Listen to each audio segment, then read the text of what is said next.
السلام علیکم ورحمۃ اللہ وبرکاتہ۔ اعوذ باللہ من الشیطان الرجیم، بسم اللہ الرحمن الرحیم۔ حضرات، اس کے قبل کے ویڈیو میں ہم نے اس عنوان پر خطاب کیا تھا آپ سے کہ حضرت عثمان غنی رضی اللہ تعالی عنہ پر سبائیوں نے اور بلوائیوں نے جو الزامات عائد کیے تھے، خود مولانا مودودی کی کتاب کے مطابق وہ سب غلط تھے، اور یہ بتایا تھا ہم نے کہ وہ خطابات، وہ الزامات جو لگائے تھے، وہی الزامات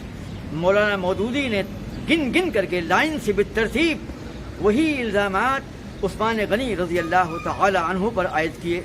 اور ہم نے آپ سے یہ سوال کیا تھا کہ آپ خود غور کیجئے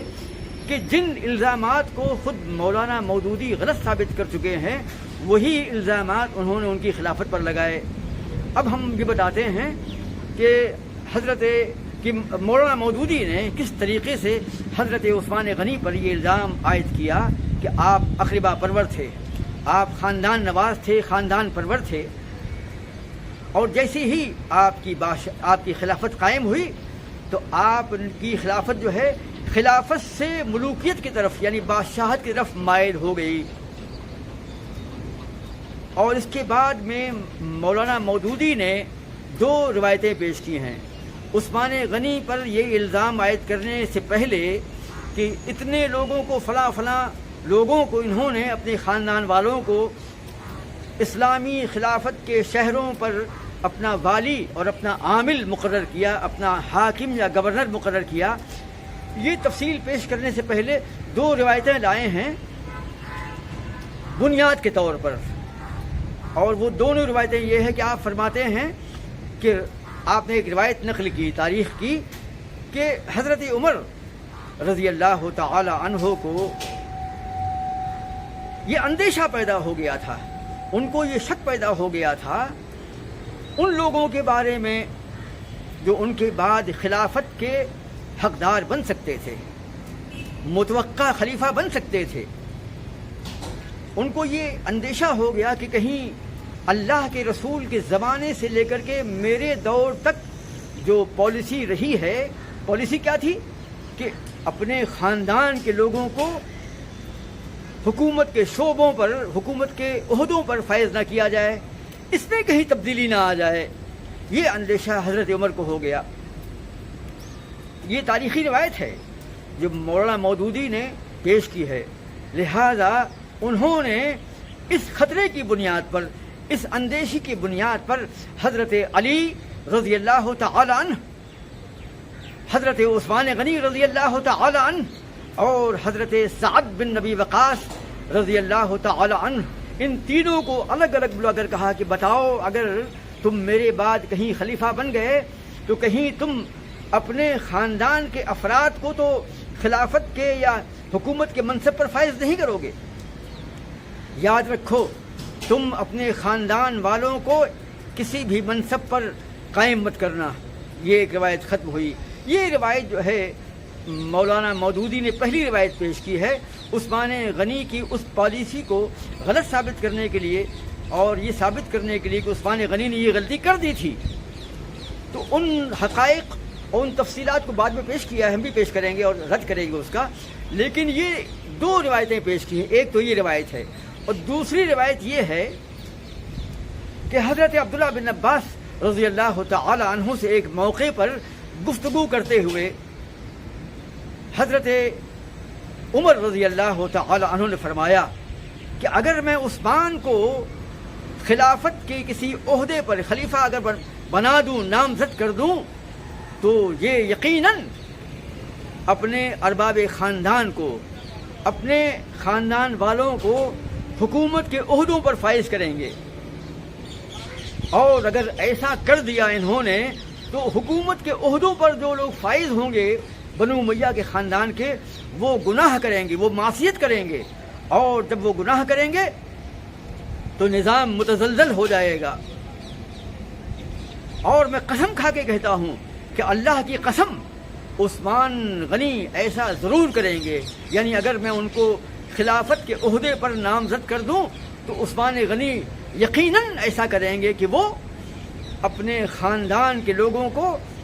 اسلامی شہروں کا والی بنائیں گے اور وہ گناہ کریں گے، گناہوں کا ارتکاب کریں گے، غلطیاں کریں گے، اور عوام میں سورش پیدا ہوگی، عوام میں اختلاف اور ہنگامہ پیدا ہوگا، یہاں تک کہ عثمان غنی کو گھیر لیا جائے گا، انہیں قتل کر دیا جائے گا۔ یہ روایت نقل کی ہے۔ دوسری روایت نقل کی ہے شیخ صلاح الدین یوسف اپنی کتاب خلافت و ملوکیت کی شرعی حیثیت میں،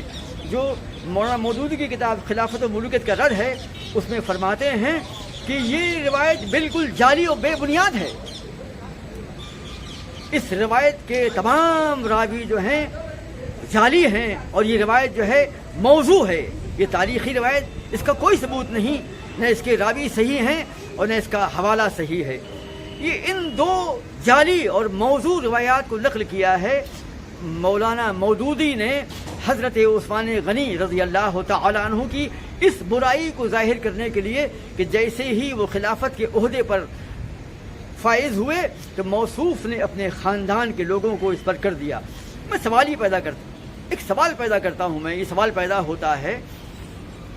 کہ ایک صاحب فہم و فراست، ایک مدبر اور ایک مفکر جو ہے اپنے علم اور تجربے کی بنیاد پر قیاس سے یہ کہہ سکتا ہے، اپنے علم اور دانائی کی بنیاد پر پیش گوئی کر سکتا ہے کہ ایسا غالباً ہو جائے گا۔ یہ بات ذہن میں آتی ہے، اس کی مثالیں ملتی ہیں کہ ایک مدبر، ایک مفکر اور ایک بہت ہی ذہین آدمی حالات کے پیش نظر کوئی پیش گوئی کر سکتا ہے۔ ایک تو یہ بات ہے۔ دوسری بات یہ ہے کہ ایک مدبر جو ہے، یا ایک حاکم یا ایک خلیفہ یا ایک مدبر یا ایک مفکر جو ہے، تجربات کی بنیاد پر، مشاہدے کی بنیاد پر، موجودہ اور ماضی کے تجربات کی بنیاد پر کسی بات کا اندازہ لگائے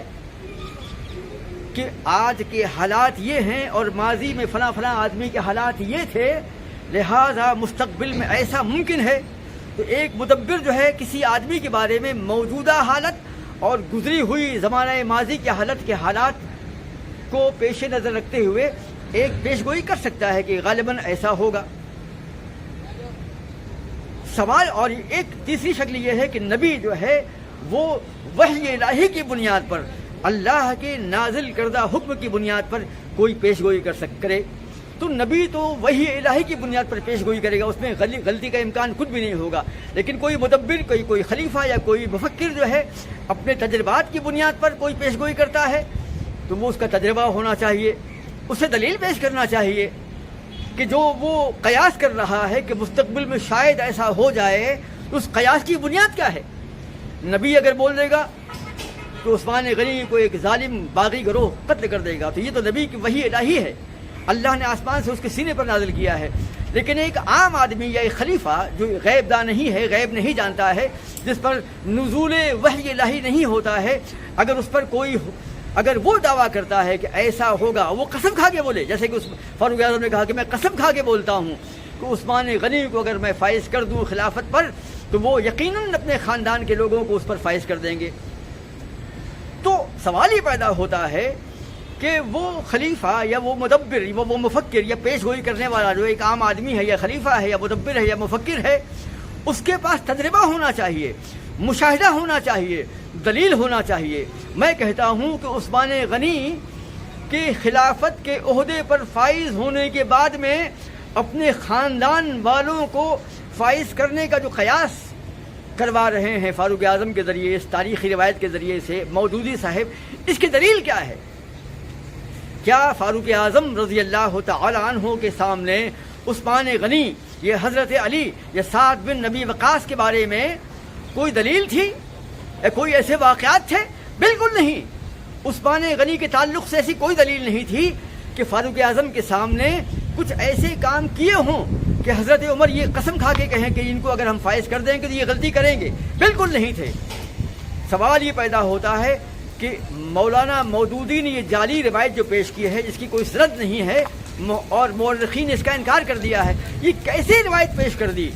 مورخین نے، محدثین نے اس روایت کو جعلی قرار دیا ہے، موضوع قرار دیا ہے، اس کی کوئی اصل نہیں ہے، اس کی کوئی بنیاد نہیں ہے۔ اور اگر صحیح مان لیا جائے تو میں کہتا ہوں کہ فاروق اعظم کے پاس کیا مشاہدہ تھا، کیا تجربہ تھا؟